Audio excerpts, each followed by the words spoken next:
नमस्ते. राष्ट्रमाता जिजाऊ आणि स्वामी विवेकानंद तसेच काळ्या आईच्या पाठीवर आपल्या हिरव्या बोलीची अक्षर ऊन वारा पाऊस याचा विचारही न करता आयुष्यभर लिहिणाऱ्या आपल्या सगळ्यांच्या शेतकरी आई बापांना वंदन करून मी प्रमोद धायगुडे या ठिकाणी सामूहिक शेती काळाची गरज या विषयावर माझी मांडणी करणार आहे. सध्या शेती क्षेत्र हे खूप मोठ्या अस्वस्थपणाच्या कालखंडातून जात आहे आणि त्याच्या उत्तरासाठी आपल्याला सामूहिक शेतीचा विचार जाणीवपूर्वक करावा लागणार आहे. मंडळी, सामूहिक शेती हा काही नवीन आलेला विषय नाहीये. फार पूर्वीपासून सामुदायिक शेतीची अपेक्षा केली गेलेली आहे. तुमच्या माहितीसाठी सांगतो की 1951 साली ज्यावेळेस पहिली पंचवार्षिक योजना आली त्यावेळेस सुद्धा नियोजनकर्त्यांना सामूहिक शेतीचा आग्रह धरला. अहो, परमपूज्य विनोबाजी भावेंनी तर भूदान चळवळ सुरू केली. कशासाठी? कारण भारत, इंडिया आणि भारत ह्यामध्ये वसलेला आहे. एकीकडे हजारो एकर जमीन असणारे जमीनदार आणि दुसरीकडे अल्प किंवा भूमिहीन असणारे मजूर ह्यांच्यात समन्वय साधण्यासाठी विनोबाजींनी भूदान यज्ञ सुरू केला आणि 4 वर्षात 47 लाख एकर जमीन मिळवली. आकड्याच्या भाषेत ते किती असेल माहित नाही, पण भारतातील शेती क्षेत्र हे विषम आहे. आणि महाराष्ट्रापुरतं जर बोलायचं झालं तर महाराष्ट्रात आज जर आजच्या घडीला आपण विचार केला तर 78.80 म्हणजे जवळपास 79% शेतकरी अल्पभूधारक आहेत. मग अल्पभूधारक शेतातून मिळणारं कमी उत्पन्न, शेतीचं आकसत चाललेलं क्षेत्रफळ, त्या पद्धतीने शेतावर होणारे खर्च, मग लाईट बिल असेल, मजुरांचा खर्च असेल, खताचा असेल, बी बियाणाचा असेल, ह्या सगळ्या खर्चातून खाली उत्पन्न राहत नाही किंवा जो तोटा होतो ते पाहून शेत करणारा बाप आपल्या पोराला म्हणतो एक वेळ 200 रुपयाने कंपनीत कामाला जा, पण पुन्हा ह्या शेतात उभा राहू नको. जर हे दुष्टचक्र संपवायचं असेल तर सामुदायिक शेतीचा विचार नक्कीच करणं गरजेचं आहे. सामुदायिक शेती म्हणजे काय असते हो? त्याला 100 एकरच पाहिजे असं काय? अजिबात नाही.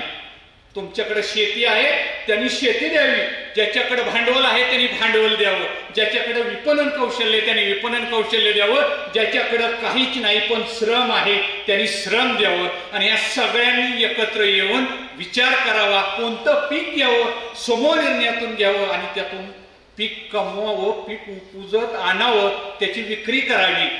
याच्यात नफाही होईल, तोटाही होईल, पण एकट्याने शेती करताना जो तोटा होतो त्याच्यापेक्षा समूहात करणाऱ्या शेतीचा तोटा नक्कीच कमी असतो.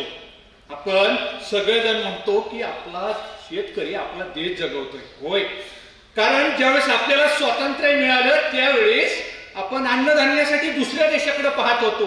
आज जसं कच्च्या तेलासाठी आपण ओपेकडे पाहतो तसं आपण कधी काळी अन्नधान्यासाठी दुसऱ्या देशाकडे पाहत होतो. पण डॉक्टर स्वामीनाथन यांचा विचार आणि लाखो शेतकऱ्यांच्या कष्टातून हा भारत स्वयंपूर्ण झाला अन्नधान्याच्या. आणि नंतर तो शेतकरी आज अस्वस्थपणात वावरत आहे. तो शेतकरी आज अस्वस्थपणात जगत आहे. आपल्या सगळ्यांना वाटतंय की शेताच्या समस्या मिटाव्यात, शेतकऱ्याचे प्रश्न मिटावेत, पण योग्य उत्तरापर्यंत आपले हात का पोहोचत नाही? आपण सगळेजण म्हणतो की शेतीसाठी उत्कृष्ट उदाहरण जगात म्हणजे कोणतं तर इस्रायल. होय, आज जगात वाळवंटातील ओएसिस म्हणून शेतीचा ज्याचा गौरव केला जातो तो इस्रायल. कशामुळे पुढे माहिती आहे शेतीत? त्यांचं तंत्रज्ञान. होय, तंत्रज्ञान पण आहे, पण सगळ्यात मुळाची आहे त्यांची किबुत्स प्रणाली. किबुत्स म्हणजे काय? सामूहिक शेती.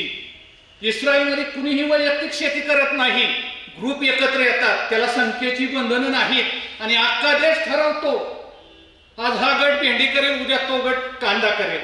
माझ्या शेतकरी बापाला जगवण्यासाठी आपलं देशी वानातलं किबुत्स का नाही होऊ शकत हो?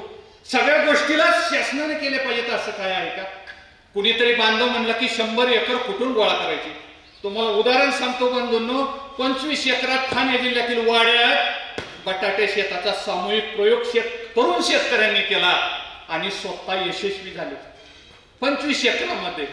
सांगण्याजोगं तात्पर्य काय? संख्येत मोजू नये, शासनाच्या कायद्यातही शेतीचं उत्थान समजू नये. आपल्या स्वतःच्या कल्पकतेनं आपल्यापासून सुरुवात करूया. आपण सगळेजण म्हणून हे कसं शक्य होईल? तुम्हाला माहिती आहे, जुन्या काळी लाकडाने नांगरणारी माणसं ज्यावेळेस किर्लोस्करांनी लोखंडी फाळ आणला त्यावेळेस कुणीही शेतकरी तयार झाला नाही. काळ्या आईचे पोट फाडायच्या लोखंडी नांगराने असा विचार शेतकऱ्यांनी केला. पण आज वस्तुस्थिती बघा, सगळेजण लोखंडानीच नांगरतात. मला खात्री समूह शेती सुद्धा आज अकल्पित वाटत असेल, पण उद्याची ती वस्तुस्थिती असेल. आपण सगळेजण म्हणतो माझ्या ह्या शेतकऱ्याचं चांगलं झालं पाहिजे. आपण सगळेजण बळीचे वंशज आहोत. आपण आपल्या बापाला, आपल्या आदिम बापाला आपण ध्यान करतो की आज बळीचं राज्य यावं. पण खरं सांगा, बळीचं राज्य जरूर येईल, पण त्या बळीला वामनाने एकदाच पाताळात गाडलं. पण आज आपण काय बघतोय, आज प्रत्येक ठिकाणी शेतकऱ्याला पाताळात गाडण्याचं काम केलं जातं आणि आपण मात्र निमूटपणे शांत राहतो. तुम्हाला माहितीये, तो बळीला गाडणारा वामन फक्त पुराणात होता नाही. तुम्ही ह्याच सभागृहाच्या बाहेर चला, तिकडे शेतकरी बांधव भाजी विकाय बसताय. हिथूनच आपण तिथं भाजी विकत घेण्यासाठी गेल्यानंतर महाशयांनो, 10ची मेथी 5ला ज्यावेळेस मी मागतो आणि 5ची कोथिंबीर 2 रुपयाला मागतो, त्यावेळेस माझ्यातला वामन जागा झालेला असतो. वामन कुठं पुराणात नाही, त्या वामनाचे आदिम वंशज अजून माझ्यात वावरतात. का नाही मी माझ्या बापाला वाचवू शकत? मग माझ्या बापाला वाचवायचं असेल तर साधी कृती करू बंधूंनो. त्या सभागृहाच्या बाहेर समूह शेतीतून आलेला माल असू द्या किंवा एकट्या बापाने कमावलेला माल असू द्या, त्याचे पुत्र म्हणून तो म्हणेल तेवढ्याच किमतीला त्याचा मान येतो. अरे 111 रुपयाच्या रिचार्जला वरचा 1 रुपया प्रामाणिकपणे देणारे आम्ही तथाकथित सज्जन आणि सभ्य माणसं 10 रुपयाच्या नीतीला घासाघीस करून 5 रुपयावर आणतो. त्यावेळेस आमच्यातलं नागवं पण बाजाराच्या वेशीवर टाकलं जातं. आणि बाप वाचवायचे असतील तर धोरणाची वाट पाहू नये, सुरुवात आपल्यापासून करू. तुम्हाला माहितीये, समूह शेतीचं दुसरं एक काय कारण, जर तुम्ही मानवी इतिहासाकडे बघितलं, मानवी उत्क्रांतीकडे बघितलं, तर मानवी उत्क्रांती एकट्याने नाही झालेली.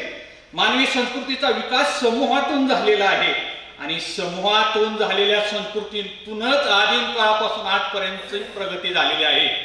शेती हा एकट्याने करण्याचा विषय नसून समूहाने एकत्र येऊन करण्याचा विषय आहे. ही ज्यावेळेस लोक चळवळ होईल त्यावेळेस माझ्या बापाचं दिवस सरलेलं असतील. आणि दुसरी एक विनंती की कधीही बघा, जोपर्यंत जगण्यासाठी भाकरी लागणार आणि भाकरीसाठी माझ्या बापाच्या शेतातलं कणीस लागणार, तोपर्यंत माझा बाप हा बापच असेल, तोपर्यंत माझा बाप बापच असेल. अजून तरी जगण्याला जीबी पुरत नाही बंधूंनो. ह्या डिजिटलच्या युगात अजूनही जीबीवर पोट भरत नाही. डोकं चालतं जीबीवर, पण डोकं चालवण्यासाठी जे इंधन लागतं ते माझ्या बापाच्या कष्टाने मिळतं. आणि त्या बापाला वाचवण्यासाठी आपण लोक चळवळ करू आणि सामुदायिक शेतीला सुरुवात करू. आपल्या सर्वांनी हा विषय समजून घेण्यासाठी मला सहकार्य केलं, त्याबद्दल सगळ्यांचं मनपूर्वक धन्यवाद. समोर विराजित मान्यवर शिक्षक बंधू भगिनी आणि पुरंदरवासियांना मी स्नेहल भोसले प्रथमतः अभिवादन करते. आज 12 जानेवारी राजमाता जिजाऊ आणि स्वामी विवेकानंद यांची जयंती. त्यांच्या पुण्यस्मृतीस स्मरण करून मी माझ्या भाषणाला सुरुवात करते. भारताने आपल्या हृदयात कित्येक वीरपुत्रांच्या यशोगाथा जतन करून ठेवलेल्या आहेत. त्या वीरपुत्रांचा जन्म आपल्या या पावनभूमीत होणे हेच खरं तर आपल्या आयुष्याचं सार्थक आहे.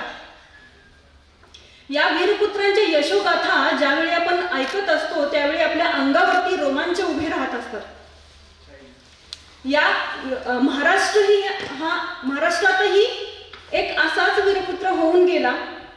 त्याच्या फक्त जन्मानेच नव्हे तर त्याच्या जाज्वल्य पराक्रमाने इतिहास घडविला आणि त्याच इतिहासाच्या सुवर्ण पर्णांवरती सुवर्ण अक्षरामध्ये त्यांचे नाव कोरले गेले.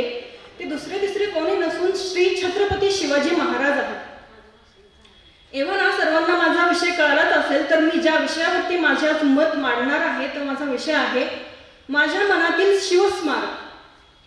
खरं तर महाराजांविषयी बोलायचं म्हटलं तर शब्दच अपुरे पडतील की काय असं वाटतं. परंतु असं असूनही एका गोष्टीची खंत मात्र आहे, ती अशी की आपल्या मुलांच्या अभ्यासक्रमातून शिवचरित्र हळूहळू लोप तर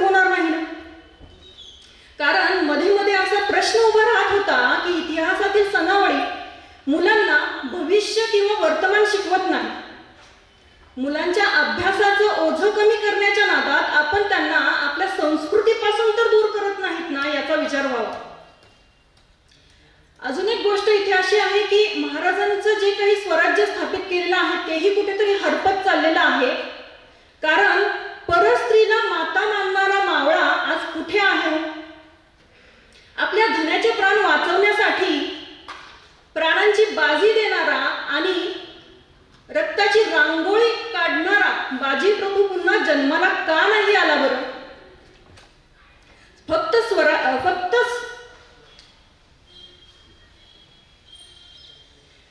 स्मारक स्थापित करून त्याला नतमस्तक झालं की आपली जबाबदारी संपली असं होत नाही.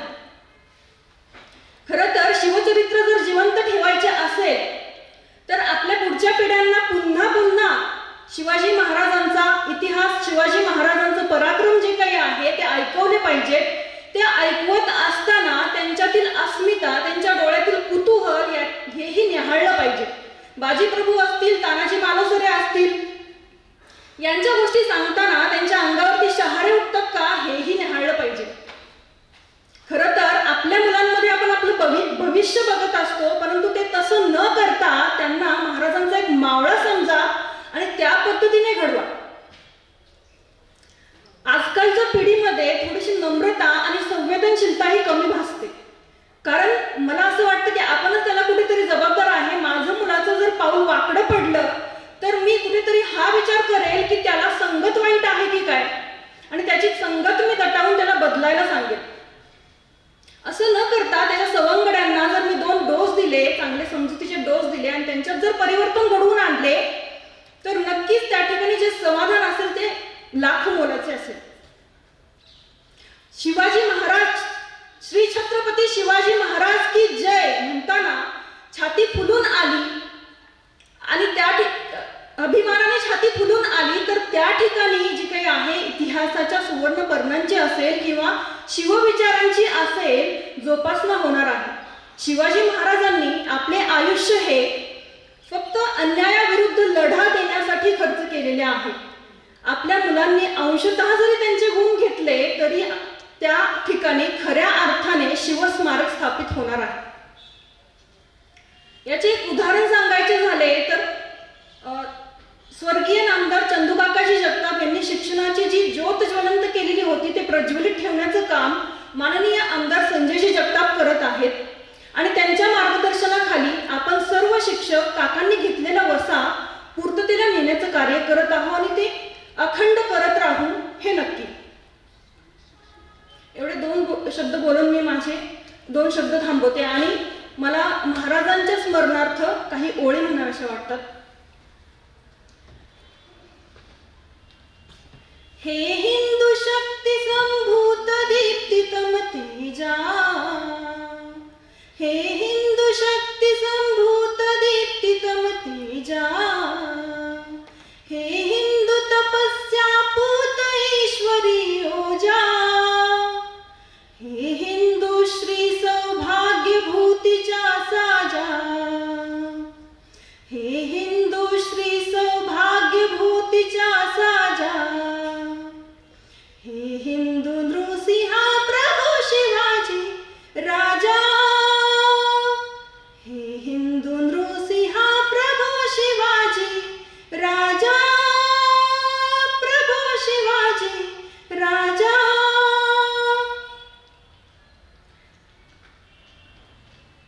करे हिंदू राष्ट्र हेतू ते वंदना, करे अंतःकरणज तुझा अभिवंदना, तव चरणी भवतीच्या चरची चंदना, गूढाशा पूर्वी त्यान कथू शकतो जा, हे हिंदू नृसिंहा प्रभू शिवाजी राजा. थँक्यू.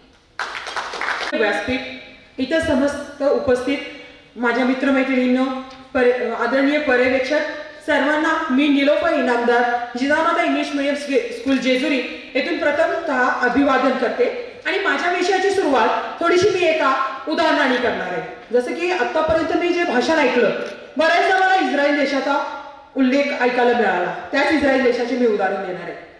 इस्रायल देशामध्ये इस्रायल देश it is a very well fully fascinated country.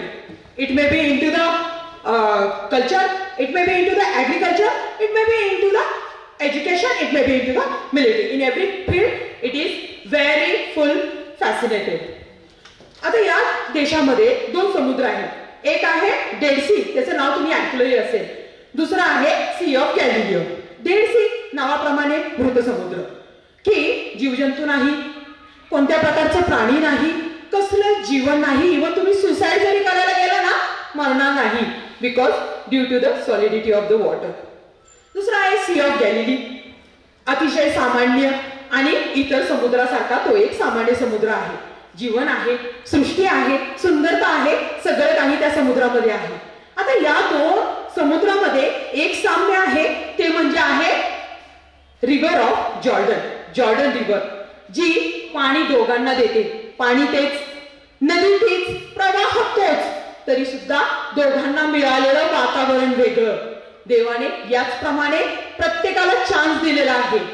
प्रत्येकाला देवानेच काय तर निसर्गाने काय तर संविधानाने सुद्धा सर्वांना अधिकार दिलेला आहे आपलं क्षेत्र निवडण्याचं. आणि हेच माझा आजचा विषय आहे, आपल्या आवडत्या क्षेत्रातील शिक्षण.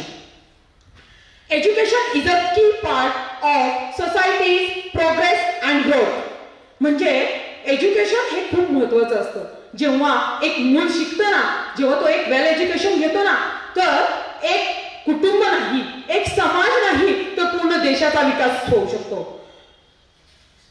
शिक्षणाशिवाय आपण कल्पनाच आपल्या आयुष्याची करू शकत नाही. आता हेच बघा, जेव्हा मी ही स्पर्धेचं नाव ऐकलं आणि मला असं वाटलं की आपण स्पर्धेमध्ये भाग घ्यावा, तर मला प्रश्न पडला, अरे मी स्पर्धेमधला विषय कोणता सिलेक्ट करू. मग परत विचार आला, अरे मी तर एक शिक्षक आहे आणि तरी सुद्धा मला हा विचार पडावा की मी स्पर्धेमध्ये कोणत्या विषयावर बोलू. मग विचार करा, त्या 15-16 वर्षातल्या मुलांचा, जे टीनेजर्स असतात. As the Shakespeare has told, the teenage is the donkey age. त्यांना काय कळणार आहे? एकतर ते भांबावलेले असतात, संभ्रम अवस्था असते, त्यांना कळत नाही काय करावं. आणि मग तेव्हा एका शिक्षकाचं कर्तव्य असतं की त्यांना मार्गदर्शन करावं, त्यांना योग्य मार्ग दाखवावा. बिकॉज इनोव्हेशन इज द की ऑफ द सक्सेस. मुलांनी इनोव्हेटिव्ह राहिलं पाहिजे. मुलांच्या मनात कन्फ्युजन असतं. 3 इडियट मधलं सॉन्ग आठवतं का? कन्फ्युजन ही कन्फ्युजन है, सॉल्यूशन कुछ पता नहीं, और सॉल्यूशन अगर मिला तो क्वेश्चन क्या था पता नहीं, असली कंडिशन असते त्या मुलांची. आणि काय ते क्षेत्र निवडणार सांगा बरं तुम्ही. एकदा आमच्याकडे एक व्याख्याते आले स्कूलमध्ये आणि त्यांनी मुलांना विचारलं, बाळा तुम्ही काय होणार? कोणी म्हणाल मी PSI होणार, कोणी म्हणाल मी डॉक्टर होणार, कोणी म्हणाल मी इंजिनियर होणार, ऍज युज्युअल. पण मला सांगा, जे ते म्हणतात ते होतच का हो? नाही, 99% नाही, बिकॉज ऑफ द कन्फ्युजन. मुलांनी इनोव्हेटिव्ह असलं पाहिजे. इनोव्हेशन हे की ऑफ द सक्सेस आहे. त्यामुळे मुलांनी इनोव्हेटिव्ह असा, because if you are innovative you will be sustaining to the market. मार्केटमध्ये टिकायचं ना, इनोव्हेटिव्ह असलं पाहिजे. 90च्या काळात कॉम्प्युटर आला, घाबरले सगळे. का बरं? अरे आता मुलांची जागा कॉम्प्युटर घेणार, लोकांच्या नोकऱ्या जाणार, फार सर्वांना भीती वाटली. But innovation is the key to success. तसं झालं नाही, फक्त बदलला. ई कॉमर्स वाढला, रिक्रुटमेंटच्या पद्धती बदलल्या आणि त्याच्यामध्ये लोकांचा विकास झाला. आता या सर्व गोष्टी करत असताना एक शिक्षक म्हणून हे माझं कर्तव्य आहे, आपलं सर्वांचं कर्तव्य आहे की मुलांना योग्य मार्ग दाखवावा, मुलांना इनोव्हेटिव्ह बनवावं, त्यांना मार्केटमध्ये सस्टेन करण्यासाठी शिकवायचं आहे आपल्याला. सर्वत्र त्यांना गोल सेटिंग द्या. आता गोल आणि ड्रीम ह्या दोन बाजू आहेत. What is mean by goal and what is mean by dream. There is a difference between the goal and the dream. मी उद्या डॉक्टर होणार, कधी माहित नाही, हे झालं स्वप्न. मी 10 वर्षानंतर रुबी हॉस्पिटलमध्ये नामांकित डॉक्टर प्लस वेल पॅकेज सॅलरी डॉक्टर असेल, हे झालं गोल सेटिंग. असं मुलांमध्ये शिकवायला पाहिजे आपण. हे आपलं कर्तव्य आहे. गोल ठरवलं पाहिजे आणि मुलांना गोल सेटिंगची मार्ग दाखवला पाहिजे. गोल सेटिंग झालं, नंतर गोल सेटिंग झालं, मुलांना ठरवलं काय व्हायचं. तिथं प्रश्न येतो फेल्युअर ऑफ सक्सेस. मुलांना भीती वाटते, अरे मी हे तर शिक्षण निवडलं पण माझं काय होईल. जशी माझी आज संभ्रमता आहे इथं, मी भाषणाला तर आले पण माझं काय होईल माहिती नाहीये. Same the way. आणि मग गोल सेटिंग नंतर fear of failure of the success येतं. यासाठी मी एक उदाहरण देईन. 2011 मध्ये वर्ल्ड कप झाला आणि त्या वर्ल्ड कप मध्ये फायनल मॅच होती इंडिया वर्सेस पाकिस्तान. आपल्या इंडियाचा खेळाडू वीरेंद्र सेहवाग सर्वांना माहितीच असेल. त्याला भीती वाटली फास्ट बॉलिंगची. शोएब अख्तर पाकिस्तानचा क्रिकेटपटू, फार फास्ट बॉलर. वीरेंद्र सरावला भीती वाटायला लागली की आता मी काय करणार. मग त्यानं असं ठरवलं, जर त्याच्या आवडीचं ते क्षेत्र नसतं ना तर त्यानं तिथं भीती घेतली असती, माघार घेतली असती. पण क्षेत्र त्याच्या आवडीचं होतं, तो घाबरला नाही.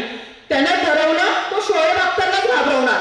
पहिल्याच ओव्हरमध्ये त्यांनी सगळे चौकार षटकार मारले आणि तिथंच त्याची फिअर ऑफ फेल्युअर संपली आणि मग मिळालं ते सक्सेस. हे असंच असतं सक्सेसचं.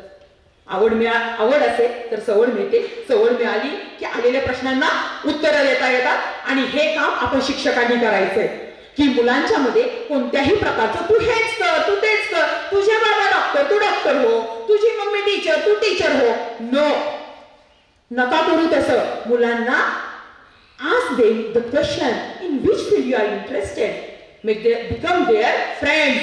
त्यांचे मित्र म्हणा, त्यांना विचारा की तुम्हाला कोणत्या क्षेत्रामध्ये इंटरेस्ट आहे. 4 दिवसापूर्वी आपल्याला एक न्यूज आली, अनाथांची माय हरवली. सिंधुताई सपकाळ, माननीय सिंधुताई सपकाळ, त्यांचे शब्द सगळ्यांच्या स्टेटसला झळकले. हे महाराष्ट्र आहे बाबा, या महाराष्ट्रामध्ये महान व्हायचं असेल तर मरावं लागतं. पण आमचे स्वर्गीय काका यांनी हे कार्य तर पहिल्यांदाच करून केलेले आहे. कारवारी सारख्या ओसाड ठिकाणी शाळा काढली, तिथं केले आवडतं क्षेत्र निर्माण, तेही शिक्षणाचे. जेजुरी सारख्या ठिकाणी जिजाबाई इंग्लिश मीडियम स्कूल काढलं, तिथं केलं आवडीचं शिक्षण निर्माण, इंग्रजी विषयाचं. काकांनी काम केलेलं आहे जॉर्डन रिव्हरचं. आणि एक शिक्षक म्हणून, या शिवाजी शिक्षण प्रसारक मंडळाचे शिक्षक म्हणून हे आपलं काम आहे की त्या मुलांना देवसीकडे न्यायचंय का आपल्याला सी ऑफ गॅलिली बनवायचंय. या इथं मला बोलण्याची संधी मिळाली त्याबद्दल मी संस्थेचे आणि उपस्थित सर्वांचे आभार मानते आणि मी माझे 2 शब्द संपवते. धन्यवाद. पहिल्यांदा मंडळ नतमस्तक होतं आणि वेळ न देता कार्यक्रमाला सुरुवात करतो. अंगावर अंगभर कापड होती, अंगावर अंगभर कापड होती, चुलीला बोरी बाभळीची लाकड होती, चुलीला बोरी बाभळीची लाकड होती. रेशनच्या गव्हाचा मुखी घास होता, रेशनच्या गव्हाचा मुखी घास होता, चुलीवर मटण शिजायचं साऱ्या गल्लीत वास होता, चुलीवर मटण शिजायचं साऱ्या गल्लीत वास होता. माझ्या सोपानारे तवा माणूस हा माणसात होता, माझ्या सोपानारे तवा माणूस हा माणसात होता, माझ्या शंभूरे तवा माणूस हा माणसात होता, तवा माणूस हा माणसात होता. अभिवादन केलेलं वेळ घडवत नाहीये. मी शिवाजी जाधव यवतवरून या स्पर्धेमध्ये सहभागी होऊ इच्छितो म्हणून या ठिकाणी आपल्यासमोर उभा आहे. माझा विषय आहे आवडीचे शिक्षण क्षेत्र. आवडीचे शिक्षण क्षेत्र. मंडळी, आपण बऱ्यापैकी उंचीची वृत्ती असणारी मंडळी इथं आहात. मला खरं पालक पाहिजे होते, परंतु ठीक आहे, आता आहे. आवडीचे शिक्षण क्षेत्र थोडंसं मागं भारताच्या इतिहासाकडे वळून बघा. एक 400-500 वर्षापूर्वीपर्यंत, 350 वर्षापर्यंत 1-2 जण गेले, परंतु मी म्हणतो 500 वर्षापर्यंत पूर्वी जा. शिक्षण आज आपण म्हणतो ना, त्याला पूर्वी ज्ञान म्हटलं जायचं. आणि शिक्षण किंवा ज्ञान दोन्हीतला शब्द कुठलाही समजून घ्या. त्या 400-500 वर्षापूर्वीपर्यंत फक्त देव या शब्दाशी संबंधित होता. फक्त देव या शब्दाशी संबंधित होता. तेव्हा आपली परिस्थिती इतरांची, बहुजनांची किंवा भारतीयांची काय असेल याची फक्त कल्पना सुद्धा आपण करू शकत नाही. आवडीचं क्षेत्र, बिनआवडीचं वगैरे ह्या गोष्टी फार कल्पनेच्या पलीकडच्या आहेत मंडळी हो. फक्त कल्पना एवढीच करायची, 500 वर्षापूर्वीपर्यंत मी 500 म्हणतोय, कदाचित जास्त असेल. 700 वर्षाकडे गेलो तर एक माऊलींची ओळी आठवेल, जो जे वांछील तो ते लाभो. आहे का शक्य? ह्या विश्वामध्ये नाही, या जगामध्ये नाही आहे, नियतीमध्ये नाही आहे, सृष्टीमध्ये नाही, शक्य नाही. इच्छा करणं त्याचा हक्क आहे, अधिकार आहे, स्वातंत्र्य आहे. निसर्गाने नियतीने त्याला तो बुद्धीचा पैलू दिलेला आहे. कल्पना अशी फक्त करायची की शिक्षण, क्षेत्र आणि आवड या तिन्ही गोष्टी 400 वर्षापूर्वी आपल्याला स्वप्नातही माहीत नव्हत्या. आत्ताच्या जाऊ द्या, थोडा विषय मात्र सोडून देऊया. स्वातंत्र्यानंतरचे 50-60 वर्षामध्ये त्या मानाने भारताने बऱ्यापैकी प्रगती केलेली आहे. सर्वांगीण. वैयक्तिक एक विषय मला बोलायचा नाही, बऱ्याच गोष्टी बऱ्यापैकी प्रगती केली आहे. आणि मग आता एक दोघांनी इस्रायलचं नाव सांगितलं. मंडळी हो, माझा तो विषय नाही, पण चालतो. इस्रायलचं क्षेत्रफळ काढा आणि भारताचं क्षेत्रफळ काढा आणि मग कम्पॅरिझन करा. इतकं सोपं नाही आहे. भारत दारिद्र्याच्या रेषेखाली, म्हणजे दारिद्र्य, भिकारी, गरिबी काही म्हणा, कुठंपर्यंत होता? काल परवापर्यंत होता. आत्ताच्या ह्या 10-20 वर्षामध्ये थोडंसं प्रगत झालं म्हणून आपल्याला हे पांढरे कपडे घालायला मिळतात. कल्पना करायची. आवडीचं क्षेत्र म्हणणं इतकं सोपं नाही. आवडीच्या क्षेत्राबद्दल जबाबदार आहेत पहिले पालक. आत्ताच्या माझ्या वक्त्यांनी सांगितलं, शिक्षकांचा नंबर बराच पुढे आहे. खरी जबाबदारी आहे पालकांची आहे. त्याचं कारण महत्वाचं एक आहे, पालकाच्या घरामध्ये जन्माला येणारं मूल निसर्गात, सृष्टीत, या विश्वात आल्यापासून त्या आईबापांच्या नजरेसमोर असतं. फक्त दुर्दैव आपलं की शैक्षणिक प्रगती पूर्वीच्या काळात जास्ती नसल्यामुळे आत्ताचे समाधानकारक आहे, नाही म्हणत नाही. अजून तरी पालक कुठं बघतात मुलांच्याकडे? हे खरी खंत आहे. त्या मुलांची मला हे आवडतं ते आवडतं नाही होय म्हणण्याची कॅपॅसिटी कधी येते? 15 वर्षाच्या पुढे साधारण 15 वर्षाच्या पुढे. मग अशा अवस्थेमध्ये त्या मुलांनी मला काय आवडतं, मला हे करायचं, मला ते करायचं म्हणू शकत नाही. आणि सगळ्यात दुर्दैवाची बाब, आपण एका वयोगटातले आहोत असं समजा झालं. मोबाईल तिथं कसा ठेवला, ते करू नको, कशाला पाण्याचा ग्लास घेतला, ही आपली भाषा असते घरात मुलांना. एक ब्राह्मण वर्ग, मी अपवाद म्हणून बोलतोय, एक थोडंसं उच्च शिक्षित आहे किंवा पहिल्यापासून सुसंस्कृत आहे, ते मुलांना इतक्या कडबट भाषेत बोलत नाही.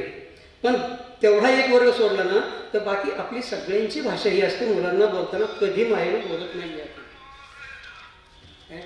त्याच्यामुळे परिस्थिती अशी होती की त्या मुलांना स्वातंत्र्य कुठे मिळते? प्रत्येक ठिकाणी आपण हे करू नको हे शब्द 100 वेळा म्हणतो, एखाद्या वेळेला ठीक आहे माझं पोरगं चांगलं आहे एवढं कधीतरी म्हणतो. तेव्हा आवडीचं शिक्षण क्षेत्र असायला पाहिजे. ही भारताची पार्श्वभूमी आत्ताची नर्सरीमध्ये चालू आहे असं मी म्हणेन. त्या मुलांना कळायचं वय 5 वर्षाच्या 6 वर्षाच्या काळात नसतं. आणि जे त्याला आवडतं ते आपण करू देत नाही. फार मोठं दुर्दैव आहे त्यांचं. अर्थात त्याच्यात धोके आहेत, हेही मान्य केलं पाहिजे. ते करील ते जर करून दिलं तर हातपाय मोडायला वेळ लागणार नाही, हेही तितकंच खरं असतं. तेव्हा अगदी स्वातंत्र्य देणं हेही फारसं सोयीस्कर नाही म्हणून आपण अडवतो. परंतु सध्याचा काळ बदललेला आहे. 20व्या-22व्या शतकामध्ये आपण आहोत. सर्व पालकांनी, मी मगाशी बाहेर एक जणांशी बोललो शिक्षकांशी, की खरं तर म्हणजे ह्या त्याला काय म्हणतात प्रबोधनाच्या गोष्टी, ह्या इथे संख्या जास्ती पाहिजे पालकांची. आता पालकांची मुलं एक वर्षा लेवल, यांची मुलं खरं 5 वर्षाच्या 10 वर्षाच्या आत आहेत, त्या पालकांना हे सांगितलं गेलं पाहिजे. असं विषय सोडून देऊया.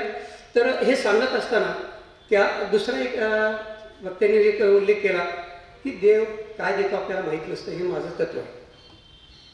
तुम्हाला आम्हाला या सृष्टीमध्ये जन्माला ज्या ज्या गोष्टींना घातलेलं आहे, या टेबलला निर्जीव असला तरी सुद्धा याला काय काम दिलंय म्हणून त्याची इथे निर्मिती झालेली आहे. तसं आपल्याला काय काम दिलंय म्हणून इथं पाठवलं. काम झाल्यावरती आपण थांबणार आहोत का? माऊलीने तेच केलं म्हणून तर समाधी घेतली नाही. उत्तरच त्यांनी हे दिलं होतं, काम संपलेलं, माझं संपलेलं, दिलेलं काम संपलेलं, मी थांबणार नाही. त्या पद्धतीनं आपल्या नशिबानं आपल्याला काही काम दिलेलं आहे ते करायचा प्रयत्न करत राहा. आणि म्हणजेच या मुलांना तुम्ही निरीक्षण करून, मग शाळेतले शिक्षक असू द्यात, समाजातले असू द्यात, घरातले असू द्यात, त्यांच्यात दिसणारा पैलू तुम्ही फक्त त्यांना पॉईंट आउट करून दाखवा. मग अशी सकाळी इथं व्यासपीठावर बसलेली मॅडम, नाव विसरलं मी, त्यांना मला वाटलं ते संगीतकार आहेत, त्यांच्या भाषण टाकून बाहेर विचारलं तर म्हणले त्यांची मुलगी कोणतरी आहे. मी त्यांना स्पष्ट सांगितलं तिची BA डिग्री नाही झाली ते चालेल, तुम्हाला भीक मागायचे दिवस येणार नाही, पण तिचं जर संगीतात नॉलेज आणि आवड चांगली दिसते ना, आयुष्यभर संगीतच करू द्या. निर्विवादपणे तिचा कारण सुख आणि समाधान ह्या दोन अतिशय भिन्न गोष्टी आहेत मंडळी हो. सुख पैशानं मिळतं, समाधान पैशानं मिळणार नाही. हे जगातलं सत्य. पैसा मिळेल पण सुख आणि समाधान ह्या वेगळ्या गोष्टी आहेत. समाधान पाहिजे असेल तर त्याच्याकडे निसर्गानं नियतीनं नशिबानं जे दिलेलं आहे त्या गोष्टीकडे त्याला जाऊ दिलं पाहिजे. ही परीक्षण करण्याची वेळ जबाबदारी मोठ्या पालकांची, माणसांची, मग समाजातला असू द्या, कुणीही असू द्या, रस्त्यावरचं पोरगं असू द्या. वेळ संपली का सर? तर हे करावं एवढीच माझी अपेक्षा आहे. मुलगा लहान असू द्या, कोणाचाही असू द्या, दिसला तर एखादा पहिलं की त्याला सांगा तू हे कर, बाकी काही करू नका. धन्यवाद सर्वांना. आदरणीय व्यासपीठ आणि व्यासपीठावर विराजित सर्व मान्यवर आणि माझ्या बंधू भगिनी तसेच राजमाता, राष्ट्रमाता माँसाहेब जिजाऊ यांना त्रिवार मुजरा करून मी माझ्या भाषणाला सुरुवात करत आहे. माझं नाव शीतल अशोक सोनसळे. मी शिवाजी इंग्लिश मीडियम स्कूल इथे सहशिक्षिका म्हणून कार्यरत आहे. माझ्या भाषणाचा विषय आहे मुलीच्या लग्नाचे वय, एक सामाजिक समस्या. अरे संसार संसार जसा तवा चुल्ह्यावर, आधी हाताला चटके तवा मिळते भाकर. कवितेच्या या युक्तीतूनच स्त्री जन्माची विटंबना आपल्या लक्षात येते. आणि ही विटंबना कधी सुरू होते तर एका मुलीच्या लग्नानंतर. आणि हे लग्न नेमकं कोणत्या वयात व्हावं असे प्रश्न समाजापुढे का निर्माण होतात हे आपण बघणार आहोत.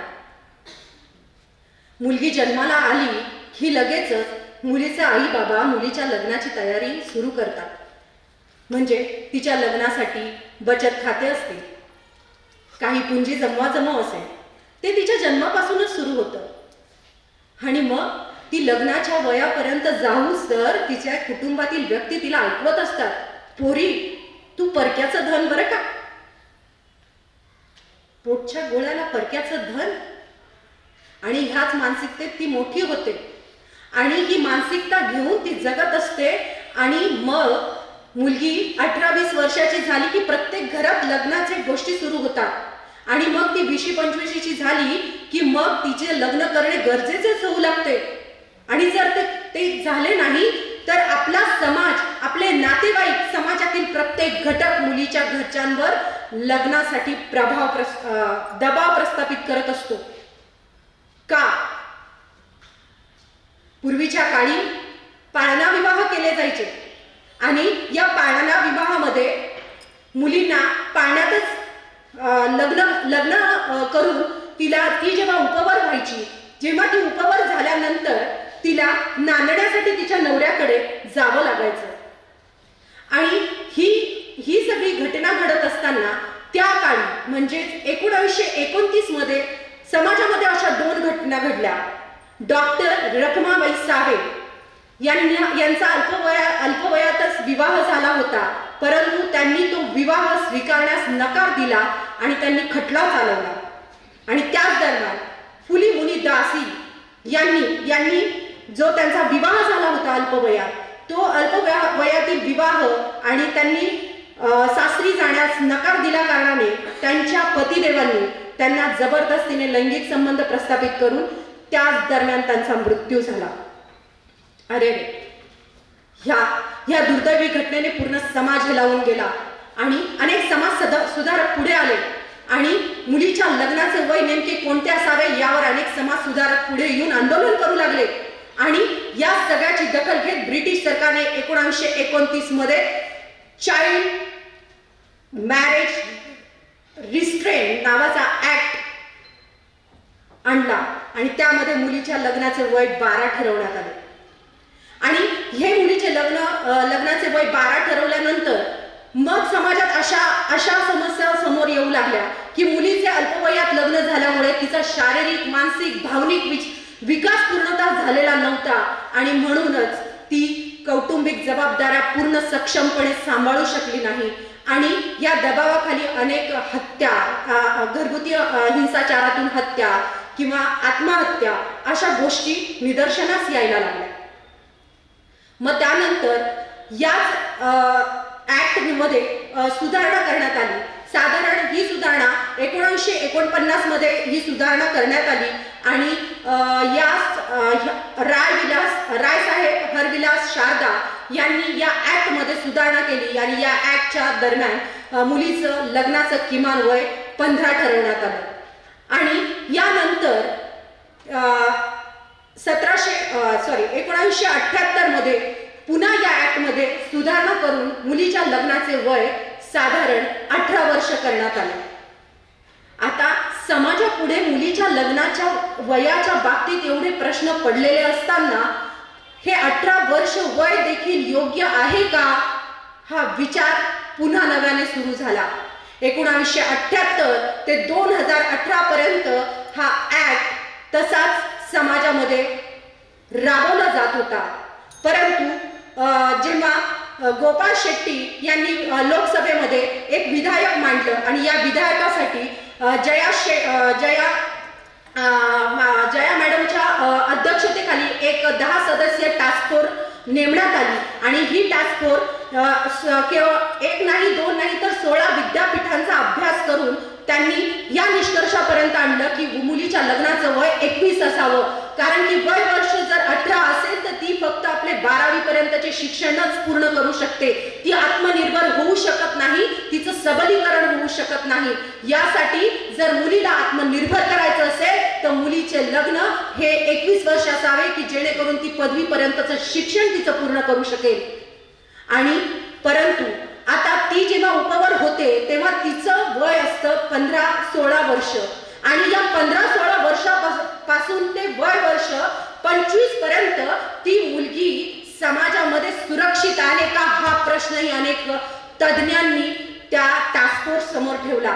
कारण की समाजात वाढलेली वाईट प्रवृत्ती, समाज माध्यमांचा अतिरिक्त वापर यातून समाजामध्ये वाईट प्रवृत्तींचा आगडोंब उसळलेला आहे आणि हा आगडोंब उसळलेला असताना आपली मुलगी या समाजात 25 वर्षापर्यंत सुरक्षित राहू शकेल का हा प्रश्न प्रत्येक पालकाला पडतो. आणि म्हणून आपल्या समाजातील बरेचसे पालक हे मुलीचे लग्न अल्पवयात करण्यावर भर देतात. शोकांकित आहे ही. आणि म्हणूनच जाता जाता मला एवढं नक्की सांगावं वाटतं एक स्त्री म्हणून की इक्वॅलिटी जेंडर म्हणजेच लिंग समानता असावी. कारण की जसे मुलांना आपल्या लग्नाचे निर्णय घेण्याचे अधिकार आहेत तसे मुलींनाही आपल्या लग्नाचे अधिकार घेण्याचे सामर्थ्य त्यांच्यामध्ये समाजाने निर्माण करावे. कारण की हे जर केलं तरच ती मुलगी आपल्या जीवनाची दशा आणि दिशा ही समर्थपणे ठरवू शकते आणि आपल्या प्रगतीची उंच भरारी घेऊन हा सामाजिक प्रश्न स्वतःचा प्रश्न समजून ती प्रगतीच्या शिखरावर पोहोचलेली असेल. एवढं बोलून मी माझं भाषण संपवते. जय हिंद, जय महाराष्ट्र. आदरणीय व्यासपीठावरील विराजमान सर्व मान्यवर आणि माझ्या बंधू आणि भगिनींनो, आज राष्ट्रमाता जिजाऊ तसेच युगपुरुष स्वामी विवेकानंद यांची जयंती. तर सर्वप्रथम त्यांच्या पवित्र स्मृतीस त्रिवार वंदन करते आणि मग माझ्या 2 शब्द बोलण्यास सुरुवात करते. मी सौ स्वाती प्रकाश भारती आज या ठिकाणी आवडत्या क्षेत्रातील शिक्षण या विषयावरती माझे मनोगत व्यक्त करणार आहे. विद्येविना नीती गेली, नीती विना मती गेली, मती विना गती गेली, गती विना वित्त गेले, वित्ता विना शूद्र खचले. एवढे सगळे अनर्थ एका अविद्येने केले. शिक्षण दूत असणारे महात्मा फुले यांनी अतिशय सुंदर शब्दात आपल्याला या विद्येचं महत्त्व, शिक्षणाचं महत्त्व पटवून दिलेलं आहे. परंतु हे शिक्षण खरंच आजची शिक्षण पद्धती लक्षात घेता ते शिक्षणाचं महत्त्व कुठपर्यंत सीमित राहिलेलं आहे हे विचार करण्यासारखी गोष्ट आहे. शिक्षणाची क्षेत्रे आणि आवडत्या क्षेत्रातील शिक्षण हे कशा प्रकारे घेतलं जातं किंवा निवडलं जातं ही एक गहन आणि विचार करण्यासारखी गोष्ट आहे. आवडत्या क्षेत्रातील शिक्षण कसं निवडायचं तर या संदर्भात एक उदाहरण देते की छत्रपती शिवाजी महाराजांनी जेव्हा हिंदवी स्वराज्याची स्थापना केली तेव्हा काही जिजाऊंनी त्यांना असं सांगितलं होतं का की शिवबा असे हिंदवी स्वराज्य तू स्थापन कर की ज्याच्यामुळे तुला एक सुखोपभोगी आयुष्य जगता येईल. नाही, मुळीच नाही. तर त्यांनी सांगितलेलं की मुघलांच्या अन्यायातून अत्याचारातून आपल्या गरीब रयतेला सुखी समाधानी करता येईल असं लोककल्याणकारी हिंदवी स्वराज्य तू स्थापन कर, हे झालं शिक्षण. आणि डॉक्टर भारतरत्न डॉक्टर बाबासाहेब आंबेडकर हे उच्च शिक्षणासाठी जेव्हा परदेशात गेले होते तेव्हा त्यांच्या पत्नी रमाई वेळ प्रसंगी दुसऱ्याच्या घरची धुणी भांडी करून त्यांनी आंबेडकरांना उच्च शिक्षणासाठी पैसे पुरवले. काय रमाईंनी त्यावेळी एकदाही असा मनात त्यांच्या विचार आला होता का की त्या उच्च शिक्षणाद्वारे आपल्या पतींनी आपल्याला सुखोपभोगी आयुष्य जगण्यासाठी भरपूर पैसे द्यावे, गाडी बंगला साड्या? तर नाही, मुळीच नाही. तर त्या शिक्षणाचा उपयोग करून सुंदर अशी राज्यघटना निर्माण करणारे डॉक्टर बाबासाहेब आंबेडकर यांचं उदाहरण आपल्या डोळ्यासमोर आहे. हे झालं शिक्षण. परंतु आजची शिक्षण पद्धती लक्षात घेता शिक्षण आवडत्या क्षेत्रातील शिक्षण निवडत असताना 4 महत्वाच्या गोष्टी लक्षात घेणं गरजेचं आहे. त्यातला एक सर्वात महत्वाचा पहिला घटक म्हणजे आपले आई वडील. आई वडील, कोणाचे आई वडील शिक्षक असतील, इंजिनियर असतील, डॉक्टर असतील तर आपल्या मुलांनीही पुढे जाऊन त्या क्षेत्रात त्यांनी आपलं नाव रोशन करावं अशी त्यांची अपेक्षा असते. किंवा कदाचित काही आई वडील असे असतात की ज्यांची स्वप्न अर्धवट राहिलेली असतात तर पुढे जाऊन आपलं ते स्वप्न आपल्या मुलाने पूर्ण करावं अशी त्यांची इच्छा असते. आणि यामुळे घडतं काय तर राजस्थान मधलं कोटा नावाचं एक शहर, त्या फक्त 2 लाख लोकसंख्या असणारे हे शहर, त्या ठिकाणी संपूर्ण भारतभरातून कोचिंग क्लासेससाठी विद्यार्थी येतात. आणि अशा ठिकाणी आपले आई वडील 5-5 लाख रुपये फी भरून त्या ठिकाणी आपल्या मुलाला कोचिंग क्लासेससाठी पाठवतात. 50% पाडणारा विद्यार्थी त्या ठिकाणी जाऊन कदाचित कोचिंग क्लासेसमुळे 55-60% पर्यंत जाईल. परंतु त्या ठिकाणी गेल्यानंतर त्याचं त्या ठिकाणी विज्ञानामध्ये त्या गणितातील आकडेमोड करण्यामध्ये जर मनच रमत नसेल तर पुढे काय? तर गेल्या वर्षीचे सर्वेक्षणाद्वारे असं लक्षात आलं की जवळजवळ 16 विद्यार्थ्यांनी आपली आत्महत्या केलेली आहे. आणि काय उपयोग या शिक्षणाचा जर आयुष्याला सुरुवात करण्या अगोदरच जर मुलं नैराश्यातून आपलं जीवन संपत असतील तर काय उपयोग अशा शिक्षणाचा? हा प्रश्न खरंच आपल्या सर्वांना, पालकांना आणि सर्वांनीच विचार करण्यायोग्य आहे. पालकांनी आपल्या मुलांच्या मध्ये आपली स्वप्न पाहणं हे चुकीचं नाहीये, परंतु ते स्वप्न पाहत असताना त्यांना तुम्ही मार्गदर्शन करा. या क्षेत्रात या बाजूने जा, त्या बाजूने विचार कर, परंतु स्वप्न थोपवण्याचा गुन्हा मुळीच करू नका. कारण त्यामुळे त्या विद्यार्थ्याच्या मनस्थितीवरती जो परिणाम होतो त्यामुळे होणारे हे आत्महत्या वगैरे हे कुठेतरी थांबलं पाहिजे. आता शिक्षणाच्या बाबतीत जर आवडते क्षेत्र निवडायचं असेल तर अजून एक महत्वाची गोष्ट म्हणजे त्या क्षेत्रामध्ये असणारा कल. बहुतांश विद्यार्थी आपले मित्र मैत्रिणी ज्या क्षेत्रात जात आहेत तिकडेच मला जायचे असा अट्टहास कशासाठी? अरे बाबा, एवढं लक्षात घे की तुझा जो मित्र असेल, तुझी मैत्रीण असेल, त्याचा कल तिकडे आहे, त्याचं कौशल्य त्याच्यामध्ये आहे, तू कशाला अट्टहास करतो त्याच्यामध्ये जाण्याचा? तर आपली क्षमता लक्षात घ्या, आपला कल कुठे आहे हे लक्षात घ्या आणि मगच त्या क्षेत्रामध्ये जाण्याचा विचार करावा. कारण कौशल्य हे फार महत्वाचं आहे. मला संगीताची खूप आवड आहे, परंतु माझा कंठच चांगला नाहीये, तर मी संगीत क्षेत्रामध्ये माझं करिअर करू शकते का हा विचार करणंही गरजेचं आहे. आता कल किंवा आवड याच्या बाबतीत, कौशल्य याच्या बाबतीत सांगायचं झालं तर एक उदाहरण सांगते की कौशल्य परमेश्वराने आपल्या सर्वांना 2 हाताची 10 बोटे दिलेली आहेत. या 10 बोटांचा उपयोग करून एक जण कीबोर्डवरती काम करून महिन्याला जर 10,000 रुपये कमवत असेल, त्याच ठिकाणी दुसरीकडे झाकीर हुसेन साहेब हे तबला वादन करून त्यांच्या प्रत्येक बोटातून मिनिटाला कितीतरी हजारो रुपये आणि तासाभरात कितीतरी करोड रुपये ते कमवतात. तर कौशल्य हे फार महत्वाचं आहे. आणि जे क्षेत्र आपण निवडणार आहोत त्याच्यामध्ये आपलं योगदान आणि आपलं समर्पण हे फार महत्वाचं आहे. जे प्राथमिक शिक्षक आहेत त्यांच्या कार्याची दखल मला तरी माझ्या मतानुसार जास्त घेतली जाते असं नाहीये, परंतु असेच एक प्राथमिक शिक्षक श्री रणजित डिसले सर, तर त्यांनी त्यांच्या कार्यामध्ये जे योगदान, त्यांच्या क्षेत्रामध्ये जे अत्यंत मौलिक योगदान दिलं आणि आपल्या ग्लोबल टीचर सारखा पुरस्कार आपल्या देशाला प्राप्त करून दिलेला आहे.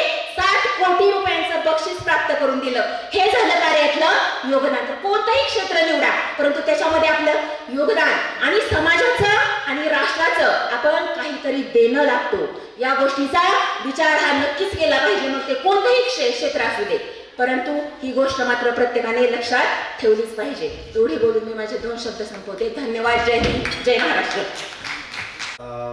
राष्ट्राच्याच नव्हे तर अवघ्या जगाच्या माता शोधणाऱ्या आई जिजाऊ साहेब यांना वंदन करून आणि तरुणांना उठा, जागे व्हा आणि आपलं ध्येय प्राप्त झाल्याशिवाय थांबू नका असा संदेश देणारे स्वामी विवेकानंद यांना वंदन करून मी माझ्या विषयाला सुरुवात करतो. मी आज विषय हा घेतलाय की सामूहिक शेती काळाची गरज. माझ्या विषयाची मांडणी 2-3 भागात मी करणार आहे की भूतकाळ, भविष्यकाळ आणि वर्तमान काळ. म्हणजे नेहमी अन्न ग्रहण करताना असं म्हटलं जातं की कृषीवल कृषी कर्मी राबती दिन रात, श्रमिक श्रम करोणी वस्तू या निर्मितात. कृषीवल कृषी कर्मी राबती दिन रात, श्रमिक श्रम करोणी वस्तू या निर्मितात. करुण स्मरण त्यांचे अन्न सेवा खुशाल, उदर भरण नव्हे चित्त ठेवा विशाल. म्हणजे ह्या कृषीवल कृषी कर्म्यांनी जर त्यांचं कर्म नित्यकर्म केलं नाही, अशा अनेक संत होऊन गेले. कांदा मुळा भाजी अवघी विठाई माझी, लसूण मिरची कोथिंबिरी अवघा झाला माझा हरी. म्हणजे खऱ्या अर्थानं हा शेतकरी आपल्याला कर्म करण्याची एक त्याच्या वागण्यातून, त्याच्या जगण्यातून आणि त्याच्या नित्यकर्मातून एक शिकवण देत असतो. आम्हाला शाळेत शिकायला किंवा अभ्यासाला होतं. जसं अश्मयुगात शेतीचा शोध लागला, ज्यावेळेस आपण आपला पूर्वज असं म्हणतो आपण आदिमानव होते, तर त्या दरम्यान आदिमानव शेती करायचे, शेतीचा हळूहळू शोध लागला. माणूस हा समूहशील प्राणी आहे आणि हा विषयात आता आपण लिहिलेला आहे की समूह शेती काळाची गरज. म्हणजे इतिहासाचा आपण जर अभ्यास केला तर मनुष्य हा समाजशील प्राणी आहे आणि जिथे समाज एकत्र होतो तिथे काहीतरी असं संघटित होऊन किंवा विधायक कार्य निर्माण होत असतं. अश्मयुगात ज्यावेळेस हत्यारांचा शोध नव्हता त्यावेळेस माणूस दगडाने किंवा लाकडी अवजाराच्या साह्याने शेती करायचा आणि त्याला शेतीचा शोध लागल्यानंतर त्याने हळूहळू बी बियाणं शोधलं किंवा ते पेरलं, हळूहळू त्याला शेती करता आली. तर आपण बारीक मागोवा घेतला तर इतिहासात सुद्धा मानव हा समूहाने शेती करायचा. आणि आता प्रॅक्टिकली पाहिलं मी तर आता वास्तवात आपण वर्तमानात आलो तर माझ्या पंजोबाला 8 एकर जमीन होती. तर माझ्या आजोबांना म्हणजे माझ्या पंजोबाला 4 मुलं झाली, तर ती शेती 8 एकरची ऍक्च्युली विभागली गेली. माझ्या आजोबांना ती 2 एकर आली. म्हणजे माझ्या आजोबांच्या आणि माझ्या दुसऱ्या आजोबांच्या ती विभागली गेली शेती. त्यामुळं 8 एकर माझ्या पंजोबांना शेती असेल तर माझ्या आजोबांना 2 एकर शेती. मग माझ्या आजोबांना 2 मुलं झाली तर ती 2 एकरची शेती 1 एकरावरती आली. आणि माझ्या वडिलांना, आम्ही 2 भाऊ आहोत, म्हणजे 2 एकरची शेती 1 एकर आणि एका एकराची शेती मला अर्धा एकर आणि माझ्या भावाला अर्धा एकर अशी जमीन आली. मग त्याच्या वाटण्या उभ्या झाल्या, आडव्या झाल्या. तर आता काही शेतकरी आता पुरंदरमध्ये असे आहेत की ते अल्पभूधारक आहेत आणि काही अत्यल्प भूधारक मध्ये मोडतात. मग जर मला शेतीची अवजारे त्याच्यात न्यायची म्हटलं तर जर पुळव फिरवायचा म्हणला तर माझ्या भावाच्या अर्ध्या शेतात माझा तो पुळव किंवा बैल ऍक्च्युली फिरले जातात, इतकी शेती कमी झाली. मग त्याच्यासाठी आपल्याला कुठेतरी आम्हाला शाळेत शिकत असताना प्रतिज्ञेत होतं की भारत माझा देश आहे, सारे भारतीय माझे बांधव आहेत आणि भारतीयांचं कल्याण होण्यातच माझं सौख्य सामावलेलं आहे. मग इथे आपण पुन्हा नव्याने एकत्र येणं अत्यंत गरजेचं आहे आणि समूह शेती करणं गरजेचं आहे. समूह शेती करताना माझ्या काही बांधवांनी विषय मांडले की 100 एकर शेती पाहिजे, पण असं कुठलं कारण असू शकतं, पण त्याच्यावर सोल्युशन आपण काढू शकतो. जर 20 एकर शेती असेल तरी सुद्धा आपण 20 जणांनी एकत्र येऊन शेती करू शकतो. म्हणजे आपल्याकडे जी गोष्ट नाही त्याच्याबद्दल ओरडत बसण्यापेक्षा जे आपल्या हातात साधनं आहेत त्याला बरोबर घेऊन आपण ती समूह पद्धतीने शेती करू शकतो. आणि त्याच्यासाठी नाबार्ड सारखी जी बँक आहे, नाबार्ड म्हणजे थोडक्यात नॅशनल रुरल डेव्हलपमेंट ही जी बँक आहे ती बँक आपल्याला जर आपण शेती कंपनी स्थापित केली तर विनातारण आपल्याला लोन उपलब्ध करून देते आणि शेतकऱ्यांच्या कंपनीला त्याचे जे शेतीपूरक उद्योग व्यवसाय आहेत ते उद्योग व्यवसाय करण्यासाठी आपल्याला तारण न घेता आपल्याला अर्थ पुरवठा करू शकते आणि ते आपण करणं गरजेचं आहे. हे मला महत्वाचं नमूद करावं असं वाटतं. आदरणीय संजय चंदूबाबा जगताप यांनी मला इथे बोलायची संधी दिली आणि अवघ्या ऍक्च्युली जगात आपल्या पराक्रमानं तापवणारे आणि आपल्या पराक्रमाचे तमाशे दाखवणारे जगताप यांच्यामुळे मला ही इथं बोलण्याची संधी निर्माण झाली, त्याबद्दल मी आभार मानेल. आणि ॲक्च्युली शेती करत असताना येणाऱ्या म्हणजे वैयक्तिक शेती करत असताना येणाऱ्या अडचणी मी डोळ्याने पाहिल्यात आणि समूह शेती करत असताना माझे काही मित्र बोबगाव सारख्या ठिकाणी शेती कंपनी स्थापन करून किंवा समूह शेती करून त्याच्या फायदे आता अनुभवत आहेत. तर मला असं वाटतं मी सर्व इथे उपस्थित असणाऱ्या माझ्या सर्व समाज बांधवांना किंवा माझ्या स्नेही व्यक्तींना हे सांगू इच्छितो की त्यांनी नक्कीच सामूहिक शेतीसाठी प्रेरित होणं गरजेचं आहे आणि आपल्याला जे जे शक्य असेल ते समूह शेती करणं गरजेचं आहे. आणि एक इतिहासातलं मला मुद्दा उपस्थित करावा असं वाटतो की याच्यात विषय मांडलेला आहे समूह शेती काळाची गरज. आणि काळाची पावलं जर ओळखून आपण एकत्र नाही आलो तर ज्या व्यक्तीला असं म्हणतात, भगवद्गीतेत भगवान श्रीकृष्ण सांगतो की परिवर्तन हा संसाराचा नियम आहे आणि जो ज्या प्राप्त परिस्थितीनुसार आपल्या स्वतःला बदलवत नाही त्याचा विनाश हा अटळ असतो. जगात सर्वात मोठा समजला जाणारा डायनासोरस हा प्राणी, त्याला प्रतिकूल परिस्थितीशी मिळतं जुळतं घेता आलं नाही, त्याच्यासारख्या प्राण्याचा सुद्धा अंत झाला. मग आपल्या सारख्या शेतकऱ्याचा तो काय निभाव लागणार आहे. आपण खऱ्या अर्थाने एकत्र आलं पाहिजे आणि शक्य होईल तितकं एकत्र येऊन वेगवेगळ्या कौशल्य विकसित करून समूह पद्धतीने निश्चित शेती करण्याचा प्रयत्न केला पाहिजे. जय हिंद, जय महाराष्ट्र. नमस्कार. क्षणोक्षणी हाची करावा विचार, तरावया पार भव सिंधू, नाशिवंत देह जाणार सकळ, आयुष्य खातो काळ सावधान. खरंच या कोरोना काळाने आपल्याला सगळ्यांना शिकवलं हा देह नाशिवंत आहे, हा एक पाण्याचा बुडबुड आहे, आज आहे उद्या नाही. आणि म्हणूनच जगायचंय तर ते चांगलं जगायचंय. जगावं कसं हे आपल्याला कोरोना योद्ध्यांनी शिकवलं. जगावं कोणासाठी हे आपल्याला पद्मश्री पुरस्कृत सिंधुताईंनी शिकवलं. आणि जगवावं कसं हे मात्र माझ्या शेतकरी बापानं शिकवलं. जाते ना कोणाच्या तरी मुखात जाते ना, मग ते फुकट जाते, तोट्यात जाते, फायद्यात जाते, हा विचार तो क्वचितच करतो. आणि हे सगळं चित्र आपल्या सर्वांच्या डोळ्यासमोर आहोत, कारण आपण सुद्धा शेतकरी बापाचीच मुलं आहोत आणि हे सत्य आहे. आज मी रुपाली विश्वास फडतरे सामूहिक शेती काळाची गरज या विषयावर विचारमंथन करण्याचा एक छोटासा प्रयत्न करणार आहे. सामूहिक शेती हा विषय किंवा हा शब्द काही आजचा नाही, हा खूप जुन्या काळापासून आपण ऐकतोय. अनेक अभ्यासक्रमांमध्ये देखील शेतीच्या विविध पद्धती सांगितलेल्या आहेत. अगदी 11वी 12वीला व्यापार संघटन हा जो विषय आहे त्या विषयामध्ये सुद्धा याचा उल्लेख आहे. शेतीच्या पद्धती कशा असाव्यात किंवा त्यापेक्षाही जास्त की ज्यावेळी आपला भारत स्वतंत्र झाला त्यानंतर आपलं संविधान लिहिलं गेलं आणि त्यानंतर शिक्षण पद्धती कशी असावी, ती कोणत्या तत्वांवर आधारलेली असावी यावर वेगवेगळे नियम सांगण्यात आले होते. त्या काळात कृषी औद्योगिक विद्यालये सुरू करण्यात आली, पंचकृषी तांत्रिक विद्यालये सुद्धा सुरू करण्यात आली. मात्र त्याच्या फक्त नावातच कृषी राहिलं, कामात मात्र कुठंच कृषी हा शब्द दिसला नाही. आणि म्हणूनच आज नव्याने पुन्हा एकदा सामूहिक शेती ही काळाची गरज हा प्रश्न समोर डोकावत आहे. अनेक जणांनी सांगितलं की सामूहिक शेती करत असताना का त्याची गरज आहे, तर आपल्या वाट्याला आलेली जमीन ही थोडी आहे, परंतु असेही जमीनदार आहेत, असेही शेतकरी आपल्यामध्ये आहेत की अजूनही त्यांना 100 एकर किंवा त्यापेक्षा जास्त शेती आहे, परंतु शेती करण्याचं तंत्र मात्र त्यांच्याजवळ नाहीये. कोरोना काळात आपल्याला खूप काही शिकायला मिळालं. खूप काही म्हणजे काय, तर शेतकरी अक्षरशः पोळला गेला.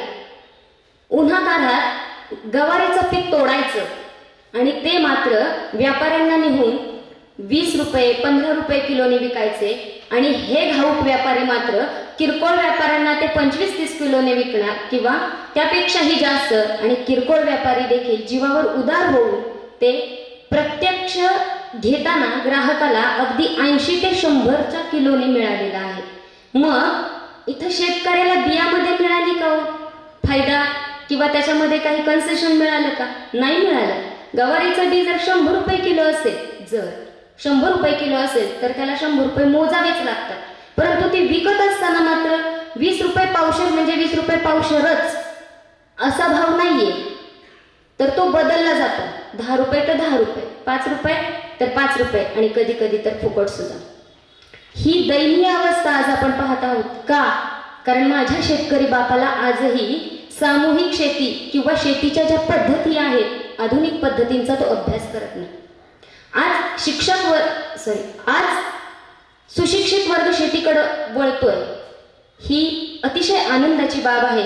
परंतु शेतीकडे वळत असताना त्याने हाही विचार केला पाहिजे की मला जर शेती करायची आहे, मला जर आधुनिक शेती करायची आहे, तर मी ती कोणत्या पद्धतीने केली पाहिजे. आणि मी फक्त माझा स्वतःचा स्वार्थ न पाहता मी आजूबाजूच्यांना सुद्धा सांगितलं पाहिजे. मग आधुनिक शेतीसाठी किंवा सामूहिक शेतीसाठी जे शासनाने किंवा पुस्तकामध्ये दिलेले नियम आहेत त्या नियमांचाच वापर केला पाहिजे का? तर असं काही नाही. 24 जुलै 2017 पुरस्कृत केली गेली ही योजना. ठीक आहे, त्याचे नियम बांधले गेले, परंतु शेतकऱ्याने स्वतःच्या स्वबळावर स्वतःची युनिटी निर्माण करावी आणि त्या युनिटी अंतर्गत आपण ते सगळं सामूहिक शेतीने त्याचं नियोजन केलं गेलं पाहिजे. मगाशी माझ्या बोलण्यात आलं की तरुण वर्ग शेतीकडे वळत आहे. ठीक आहे, BSc ॲग्री झालेला विद्यार्थी नोकरीच्या शोधात न जाता तो स्वतःची शेती बघत आहे. उत्तम, अतिशय समाधानकारक बाब आहे. परंतु त्याने जे प्रबंध लिहिले किंवा शेवटच्या वर्षात तो विद्यार्थी जे काही सर्वेक्षण करतो आणि त्याचा अहवाल पुस्तकात फाईलमध्ये मांडतो, प्रबंध लेखनात मांडतो, तो त्याच्या आयुष्यात किंवा त्याच्या व्यवसायात खरोखर आणतो का? तर नाही. ही शेती करत असताना या सगळ्या गोष्टींचा विचार केला गेला पाहिजे. सामूहिक शेती करायची आहे ना, 20 जणांचा गट सांगितलाय राज्य शासनाने. ठीक आहे, 20 तर 20. ही एक बचत गटासारखी योजना आहे. बचत गट स्त्रियांसाठी अतिशय चांगली योजना आहे आणि त्याच्यामध्ये त्या यशही मिळवत आहेत, हे आपण पाहत आहोत. मग शेतकऱ्याने देखील सामूहिक शेती करत असताना माझ्याजवळ शेती आहे, ठीक आहे, त्याने शेती द्या. माझ्याजवळ विपणनाची कला आहे, माझ्याजवळ विपणनाचं कौशल्य आहे, मला त्याचं ज्ञान आहे, तर मी ती वापरावी. इथपासून की सगळं शेतकऱ्याचंच असावं. अगदी बियाणं विकण्याचं दुकान सुद्धा शेतकऱ्याचं जर असेल तर आज एवढं बियाणं एका ठराविक विशिष्ट प्रकारचं खपलंय किंवा गेलंय, विक्री झालंय, तर ते आता विक्री झालं, त्याची जर विक्री झाली तर मात्र जास्त प्रमाणात त्याचं उत्पादन होईल आणि त्या मालाला बाजारच मिळणार नाही. हे तरी तो अवश्य सांगू शकेल की आता तुम्ही मेथी करू नका, ते बी एवढ्या प्रमाणात खपलंय, जर याच्यापेक्षा जास्त प्रमाण झालं तर त्याला बाजार मिळणार नाही आणि तुम्ही दुसरं उत्पादन घ्या.